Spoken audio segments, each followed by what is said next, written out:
Year 2003. We are on Christmas Eve and Dims decided to continue with the launch of his next title. As it was already predictable at the time, they would bring us the sequel to their success in 2002, Dragon Ball Z Budokai 2.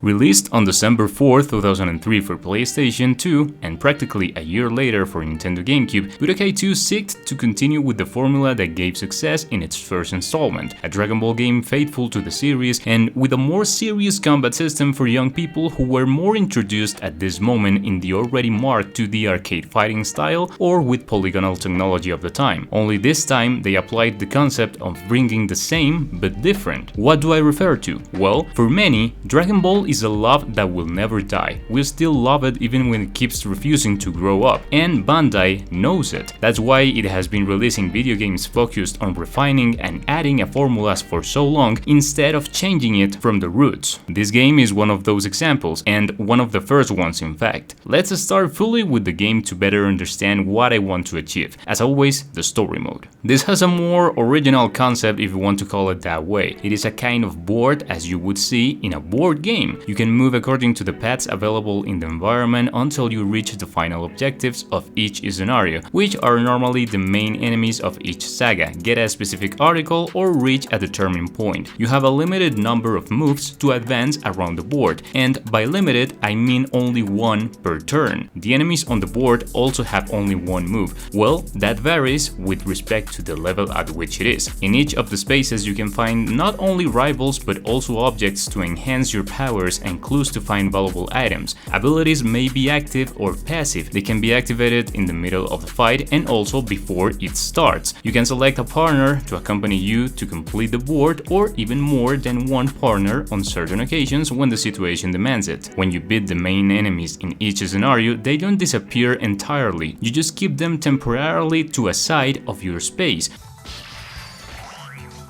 After a period of time, they phase again. Of course, if you beat them and use the amount of tries or lives, so to speak, which are represented by the blue bar next to their tokens, you have already defeated them completely. All these features that were added in Budokai 2 make the player completely change their perspective of what it means to play in this mode. Now you must think what it is the most profitable way to advance. If it is better for you to risk fighting an enemy with better resources or better wait a few extra turns to pick up an item that boosts your offensive, it becomes a kind of a strategy. In addition to that, the player has not yet lost the essence for which he came to this game in the first place, the fighting, those with which they fell in love in the first Budokai. It is difficult to achieve this in an audience and more when the target public at the moment was between 9 and 16 years old. At this age, those who play are much less susceptible to some kind of change implemented to something they originally already liked a lot. But still, they did not see it as a hurry, but in regards to become better in the game with these skills.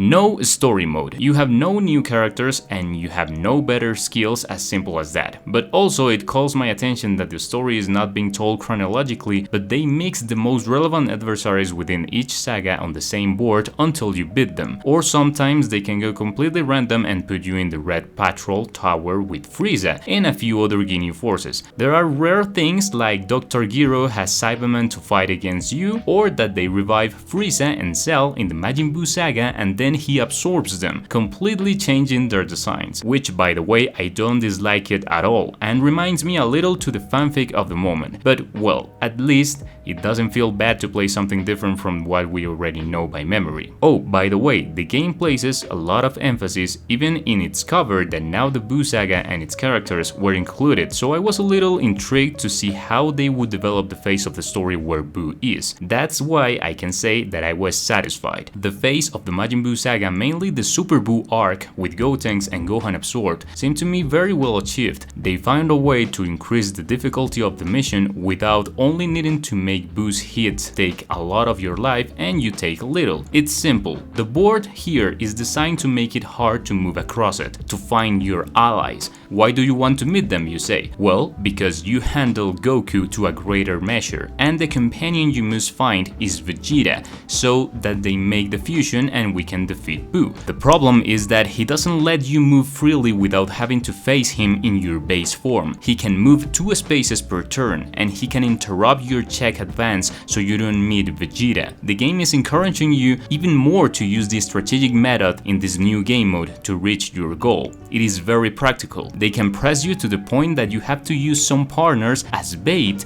to give you time to move and meet Vegeta. When you finally do it, beating Buu is very satisfying. Despite all the interesting ideas and wanting to break a little with the scheme that they placed in the first game, the story mode feels something like empty.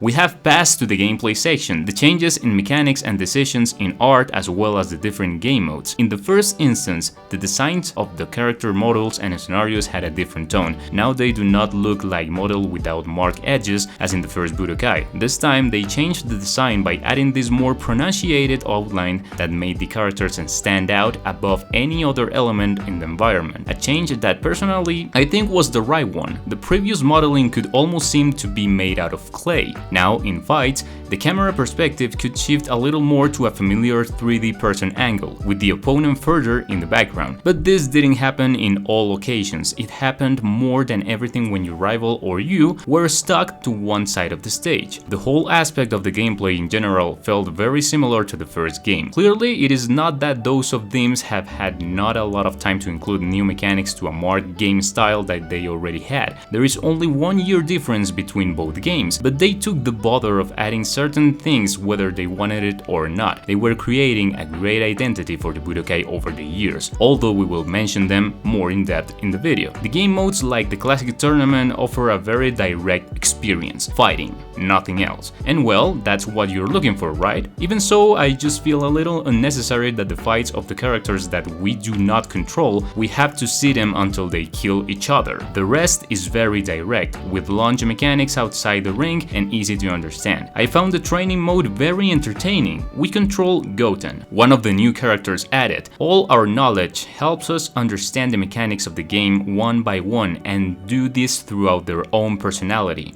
Goku is honest and encouraging, Gohan is more modest but naive, Piccolo is much more demanding and impatient, Krillin simply looks like he's going to shit his pants at any moment because he is training a Saiyan child, and Tien is very passive and neutral. In summary, an entertaining and very effective way to introduce you to new mechanics presence here. Speaking of new mechanics, now let's see what the new Budokai brought us.